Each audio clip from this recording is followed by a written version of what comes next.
Hello students, welcome back to my channel let's learn everyone. मैं आप सभी का एक बार फिर से अपने चैनल पर बहुत बहुत स्वागत करती हूँ। आज की वीडियो में मैं आपके साथ शेयर कर रही हूँ बहुत ही ज़्यादा यूज़फुल और इंटरेस्टिंग इंग्लिश ईडियम्स जो रिलेटेड हैं टाइम से। टाइम मतलब समय, समय से रिलेटेड इंग्लिश ईडियम्स हैं जो स्पोकन इंग्लिश के लिए तो यूज़फुल हैं ही, साथ ही कॉम्पिटिटिव एग्ज़ाम्स के लिए भी बहुत ही ज़्यादा इम्पॉर्टेंट हैं। तो चलिए करते हैं वीडियो स्टार्ट। फर्स्ट ईडियम है behind the times. Behind the times का मतलब होता है पुराने ज़माने का, दकियानूसी या जो अब प्रचलन में नहीं हो। मतलब कोई चीज़ जो अब चलती ना हो, यानी कि उसे लोग ज़्यादा यूज़ ना करते हों। If someone or something is behind the times they are old fashioned. मतलब कोई चीज़ या कोई व्यक्ति बिहाइंड द टाइम्स होता है, किसी के लिए हम यूज़ करते हैं इस फ्रेज़ को, तो इसका मतलब होता है कि वो ओल्ड फैशन्ड हैं। एग्जाम्पल है इसका, he still thinks women should stay at home and take care of the house only.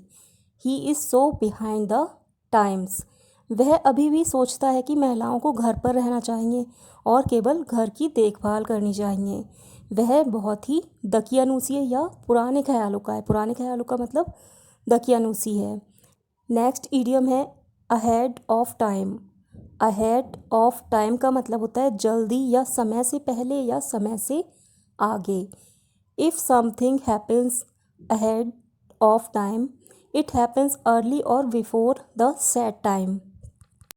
मतलब अगर कोई चीज़ या कोई काम जो उसके लिए समय तय किया गया है उससे पहले हो जाता है, यानी कि जल्दी हो जाता है, तो वहाँ पर हम अहेड ऑफ टाइम फ्रेज़ का यूज़ करती हैं। दो एग्जांपल्स दिए मैंने इसके। फर्स्ट एग्जांपल है the plane touched down about half an hour ahead of time. विमान समय से लगभग आधे घंटे पहले नीचे आ गया।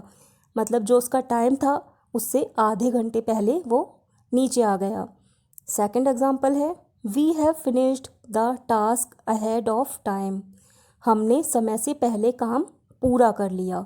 तो अहेड ऑफ टाइम मतलब समय से पहले। नेक्स्ट फ्रेज है around the clock. Around the clock का मतलब होता है 24 घंटे या दिन रात लगातार। If something happens around the clock it happens all day and night without stopping. मतलब अगर कोई काम अराउंड द क्लॉक हो रहा है तो इसका मतलब है कि वो दिन रात लगातार बिना रुके होता जा रहा है। दो एग्जाम्पल हैं इसके। फर्स्ट एग्जाम्पल है he is working hard around the clock to pass the examination. वह परीक्षा पास करने के लिए 24 घंटे कड़ी मेहनत कर रहा है या दिन रात कड़ी मेहनत कर रहा है। सेकंड एग्जाम्पल है जो मैंने करंट सिचुएशन से लिया है, मतलब कोरोना वायरस का जो टाइम चल रहा है उसी से लिया है, जो है doctors are serving corona patients around the clock. Doctors corona के मरीजों का दिन रात लगातार इलाज कर रहे हैं। तो अराउंड द क्लॉक का मतलब होता है दिन रात लगातार।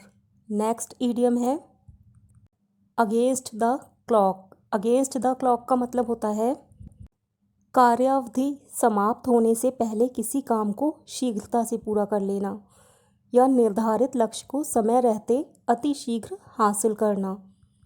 मतलब किसी काम को करने की जो डेडलाइन है उससे पहले ही उस काम को फिनिश कर लेना। If you do something against the clock you do it fast in order to finish before a certain time.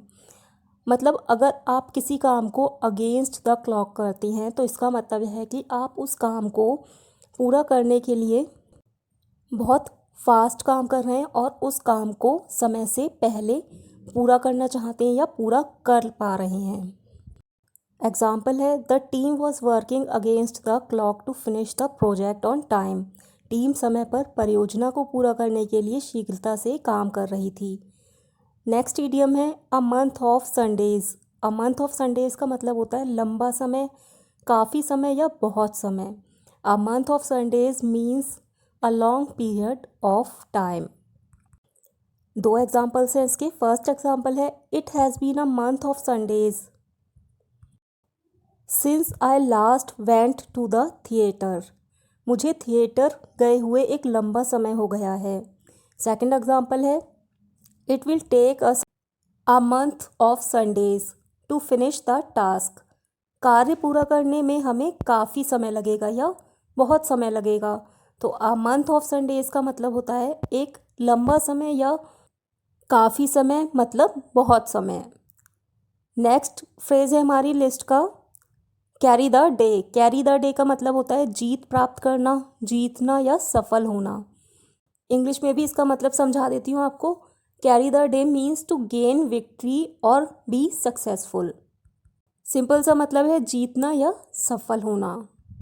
Examples देखते हैं इसके। फर्स्ट एग्जाम्पल है at the end our team carried the day which has come after the 10th match. अंततः या आखिरकार हमारी team ने जीत प्राप्त कर ली जो कि 10वीं मैच के बाद आई है। मतलब 10 मैच हमने खेले, उन सभी में हमें हार मिली, लेकिन 10 मैच के बाद अब आखिरकार हमें जीत मिल गई। सेकंड एग्जाम्पल है we should never give up and always try to carry the day. हमें कभी भी हार नहीं माननी चाहिए और हमेशा जीतने की कोशिश करनी चाहिए। तो कैरी द डे का मतलब होता है जीतना या सफल होना। नेक्स्ट इडियम है at the 11th hour. At the 11th hour का मतलब होता है ऐन वक्त पर या काम खत्म होने से ठीक पहले। मतलब कि जब कोई काम बिल्कुल हो चुका हो, उससे बिल्कुल ही ठीक पहले का जो टाइम होता है उसे बोलते हैं एट द 11th आवर। एक एग्जाम्पल से आपको समझाती हूँ। जैसे ट्रेन छूटने वाली थी, ट्रेन बिल्कुल जाने ही वाली थी, उससे बिल्कुल 1 सेकंड पहले हम कहीं पर पहुँचे, तो उस सिचुएशन में हम at the 11th hour idiom का यूज़ कर सकते हैं। जैसे अगर ये बोलना हो कि ट्रेन छूटने से बिल्कुल पहले या ठीक पहले मैं स्टेशन पहुंचा, तो बोलेंगे कि I reached the station at the 11th hour before the train left. English में इसका मीनिंग होगा something happens at the very last minute. Example है इसका ही reached there at the 11th hour and saved the life of the woman who was trying to commit the suicide. वह एन वक्त पर वहाँ पहुँच गया और महिला की जान बचा ली जो आत्महत्या करने की कोशिश कर रही थी। नेक्स्ट इडियम है crack of dawn. Crack of dawn का मतलब होता है सूर्य उदय का समय या सूरज की पहली किरण का समय।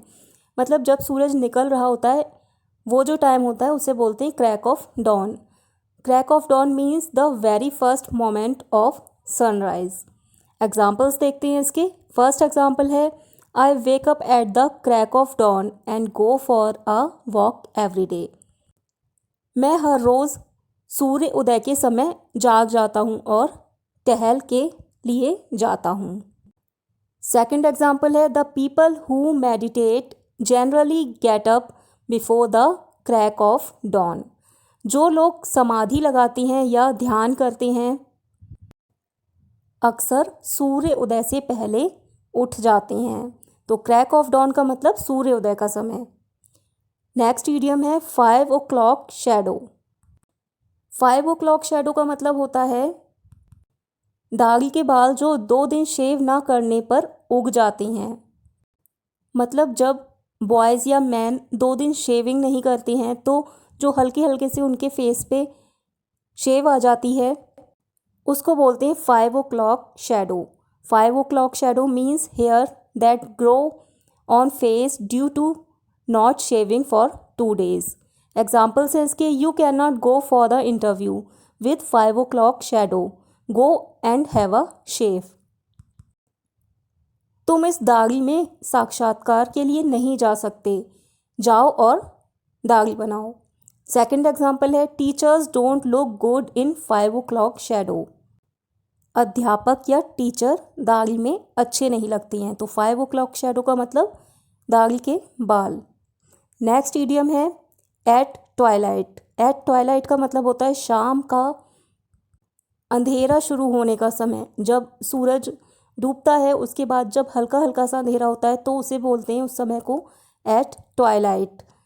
मतलब शाम को जब बल्ब जलाने का समय होता है तब उसे हम ट्वाइलाइट बोलते हैं, या आसमान में सितारों के चमकने का जब समय होता है उसे हम ट्वाइलाइट बोलते हैं। At twilight means the time of lighting the bulb in the evening. Example है इसका, people generally start preparing food at toilet so that they can take their dinner on time.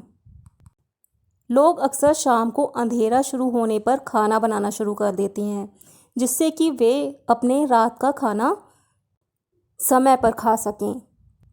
तो एट टॉयलेट मतलब शाम को अंधेरा शुरू होने का समय।